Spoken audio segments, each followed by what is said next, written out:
Court, pending case और सालों तक सुनवाई।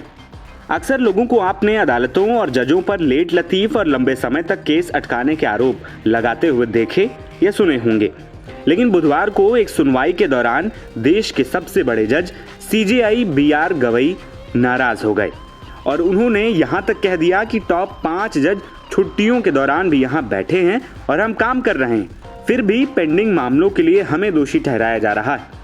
दरअसल सुप्रीम कोर्ट में बुधवार को वक्फ संशोधन कानून की संवैधानिक वैधता को चुनौती देने वाली याचिकाओं पर लगातार दूसरे दिन सुनवाई चल रही है।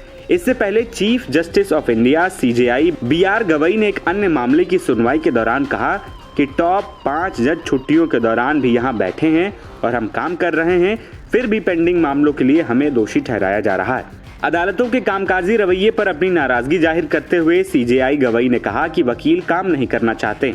जस्टिस सूर्यकांत ने भी इस मामले में स्थगन मांगने वाले वकीलों पर निशाना साधा और कहा कि वकील ने छुट्टी के बाद अब स्थगन की मांग की और बताया कि वो अगले वीकेंड तक उपलब्ध ही नहीं। जस्टिस सूर्यकांत ने कहा कि 5 वरिष्ठतम जजों के छुट्टियों के दौरान काम करने का दृढ़ निश्चय किया है। हमें काम करने में कोई परेशानी नहीं। बार काउंसिल के सदस्य जो भी मामले चाहते हैं हम सुनेंगे, लेकिन हम बार के सदस्यों से इस तरह की प्रतिक्रिया नहीं चाहते हैं।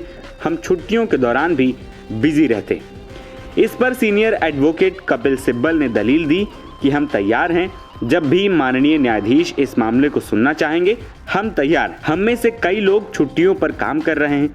इस पर जस्टिस सूर्यकांत ने मजाकिया अंदाज में कहा कि यही वजह है कि हम अपने रिटायरमेंट की तारीख का इंतजार करते हैं। दूसरी ओर इससे पहले चीफ जस्टिस गवई ने रविवार को भी महाराष्ट्र पहुंचने पर अपनी नाराजगी जाहिर की थी। CJI गवई ने कहा कि जब महाराष्ट्र का कोई व्यक्ति देश का मुख्य न्यायाधीश बनता है और पहली बार महाराष्ट्र आता है तो महाराष्ट्र के मुख्य सचिव, DGP या मुंबई पुलिस कमिश्नर को ये उचित समझना चाहिए कि वो मौजूद रहें और उन्हें इस पर विचार भी करना चाहिए। उन्होंने कहा कि प्रोटोकॉल कोई साधारण और औपचारिकता नहीं है, बल्कि ये संवैधानिक बॉडी के बीच सम्मान का प्रतीक है।